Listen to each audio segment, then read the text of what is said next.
ታዋቂው የሐዲስ ዘጋቢ ሐዲስ ሲተረክ ትልቁን ዘገባ የዘገበው አቡ ሁረይራ ነው ረዲየላሁ ተዓላ ዐንሁ።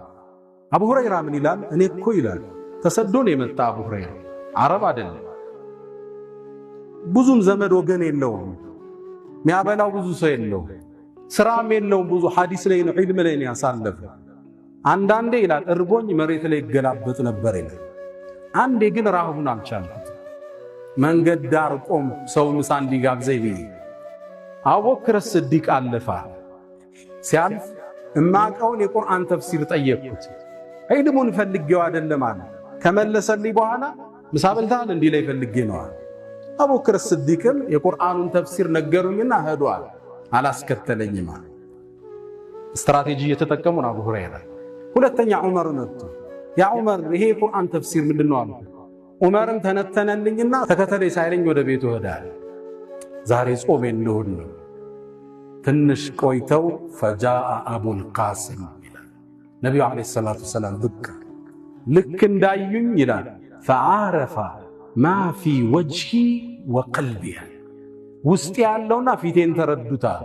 ለሳቸው ተፍሲር አያስፈልግማ ያቆታል። ኢን ሁወ ኢላ ወህዩን ዩሃ ወህይ ነው የሚወርድላቸው። ከዛም ያ አባ ሂር አሉ፣ አንተ አቡ ሁረይራ አሉ፣ الحق ተከተለኝ ወደ ቤታቸው ከኋላ። ቤት እንደገቡም ነብዩ አለይሂ ሰላቱ ወሰላም ቤት ሲገቡ ጠረጴዛ ላይ ወተት በብርጭቆ አገኙ። ጠየቁ፣ ይሄን ወተት ማን አመጣ? አይ እገሌ ወይ እገሊት ነው ይላል። ከዛም ብርጭቆውን አነሱና ዛሬ ረሃቤን ልሞላ ነው አሉ አቡ ሁረይራ። ከዛ ብርጭቆውን አንስቶ አንተ አቡ ሁረይራ አህሉ ሱፋን ጥራቸዋል። አህሉ ሱፋ ማለት ከነብዩ አለይሂ ሰላቱ ወሰላም መስጂድ ጀርባ የሚኖሩ ብዙ ልብስ የሌላቸው ቤተሰብ የሌላቸው ችግረኞች ናቸው። በሳቸው አምነዋል።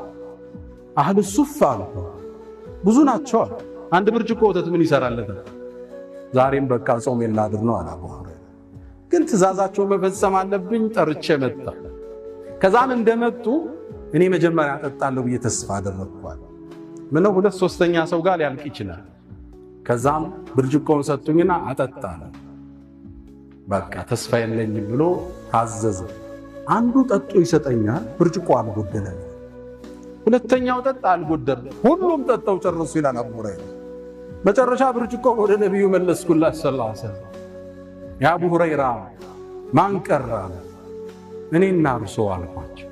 ጠጣል ጠጣዋል። ቁጭ በልና ጨምራል። ጨመርኳል።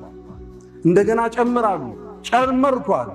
ጨምር ሲሉኝ አልቻልኩም አለ። ሆዴ ሞልቶ ወለዚ በዐሰከ ቢልሐቅ